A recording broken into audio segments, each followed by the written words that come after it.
So I hate to say it, but the fitness industry has been lying to you. It's impossible to stay in your absolute best tip-top shape 365 days of the year if you want to live a normal life. And sure, while it might look good for your Instagram content, bikini photos, showing off your ab veins to your mates down the pub, for a while, and definitely not forever, that's probably it. It's definitely not going to be a good thing for your overall life quality. Not to actually mention health and fitness, building muscle, long-term losing body fat. For your training lifts, your gym performance, it's going to be pretty bad. And here's why. And just before I start the nitty-gritty, let's define what is best shape. So it's probably going to be something like this. If you have high levels of body fat, you're going to be out of shape.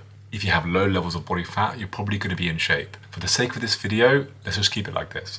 Super simple. And I see these kind of messages all the time on social media and even on YouTube about how you can stay shredded 12 months of the year, 7 days a week, eating all of your favorite foods, never having to use MyFitnessPal, eating and drinking whatever you like. And basically it's just rubbish.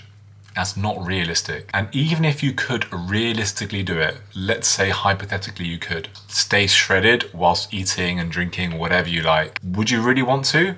And would it also be worth it? So here are a couple of examples as to how it could potentially be worth it. If you're a model, if you're an Instagram influencer, and you rely solely on your appearance to earn money, to put bread on the table, to feed your family, to survive in this high interest rate environment, then sure, it might be advisable in that scenario to maintain a lean physique all year round and take the sacrifices that come along with that, because there are lots of sacrifices needed if you want to stay shredded year round. And honestly, they're probably not sacrifices that I personally would want to do all the time. And even then, there are going to be small deviances in body fat throughout a typical year. Even personal trainers like me will dip in and out of condition depending on where they are in any given year. And when I dip out of condition, it's only noticeable for me. Think about it like this. If I put on 2 or 3 kilos after a holiday, I will notice it. I will notice I'm not as lean, I have a little bit more fat here, but Joe Blogs on the street isn't going to notice. The people I work with at the gym don't notice. So there is a perception there that I stay in the same lean state all year round, and it's simply not true. I think most people genuinely underestimate how difficult it really is to stay super lean 12 months of the year, maintaining their best physique, as it were. For me personally, I'm lucky enough to have abs all year round, even when I do put on a little bit of body fat. Because genetically, it's just a strong muscle group for me. I could put on 5 kilos of body fat and still have some abs because I just don't hold that much body fat there. And for me, that body part is quite developed. And we know that the more developed a muscle group is, the higher chance it will be visible at higher body fat percentages. It's unfair, I know. I put on some weight and I still have abs, but this is how these things work. You win some, you lose some. I can have leanish abs year round, but look at my lower back and it's a completely different story. And you'll have similar body parts like that as well. But just going off that, for me to maintain my photo shoot and stage ready condition all year round requires a level of sacrifice that I'm personally not willing to do. Honestly, I really don't want to be weighing my food day in, day out. I don't also want to be using MyFitnessPal and tracking all 3 macros all the time. And when you get to really low levels of body fat, your face looks too gaunt. And for me, that's just not a look I like. There's also the hunger aspect as well, which a lot of people don't talk about. When you're at really low levels of body fat, you're hungry all the time. And normally, no matter how much food you can eat, because your hormones are so out of whack, you don't really get satiated. Food just does not hit the spot anymore. And so if I was to maintain this level of condition from January to December, I would have to live with these things, and I don't want to do that. My quality of life would go down, and it's just not what I'm in this game for. And another point, think about it like this. In any typical year, you'll probably have 2 to 3 holidays, if you're lucky, which, if they're real holidays, you'll want to enjoy. And food and drink are a big part of that. You don't want to be too restrictive when you're eating out with your girlfriend or boyfriend, playing with your kids and they want an ice cream, a drink on the beach, late night McDonald's after you hit the nightclub, whatever it may be. You don't want to be super restrictive while you're on the holiday. It just kills the enjoyment. And yes, it's not a recipe for a calorie deficit, but if you're only going on 2 or 3 holidays a year, you want to enjoy them. In any typical year, you'll also have a cold winter. assuming you're not living on the equator where they don't actually have seasons. So in London right now, it's around 3 or 4 degrees during the day.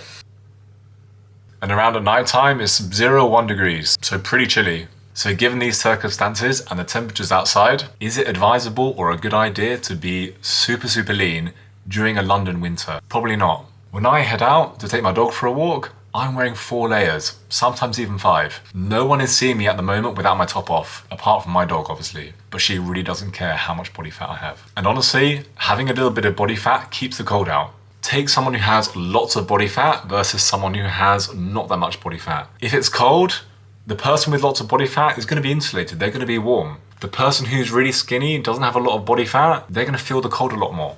So when the temperature drops, it's actually a good thing to have a little bit of body fat for insulation. And you don't hear people talking about this. So again, having a shredded Instagram ready physique in January, probably not a good idea. Winter's also the best and the most sensible time for your muscle building progress. You cannot build muscle and improve your performance in the gym if you're too lean and you're spending too much time in a calorie deficit. The muscle building and the performance increases you see in the gym happen when you're in a calorie surplus. And winter's the best time to do this. So it makes sense not to be dieting during winter. And just like you have a cold winter, you'll also have a hot-ish summer. Wearing less clothes, longer days, more activities, salads instead of casseroles, that kind of thing. In which case, it makes sense to be leaner then. You're not going to be eating as much. You're going to be eating a little bit less. You're going to be more active, wearing less clothes. People see your physique more. You'll probably be more motivated because you see the sun more. And this is where the muscle building conditions switch off and the fat loss gets turned on. Because remember, after your first year or 2 of serious training, you cannot build muscle and lose fat at the same time. You're gonna have to pick. So it makes sense to build in the winter and diet during the summer. And if you do that, you're not gonna be shredded year round. You're gonna have these natural fluctuations, which is okay. And leaving the seasons aside for a minute, I'm not looking for a job at the BBC weather forecasting department yet. And of the 52 weeks of the year, how many of those weeks do we all have? You catch a cold, you pick up an injury and can't go to the gym, you're tied up with work, you're doing an important project, you have a baby,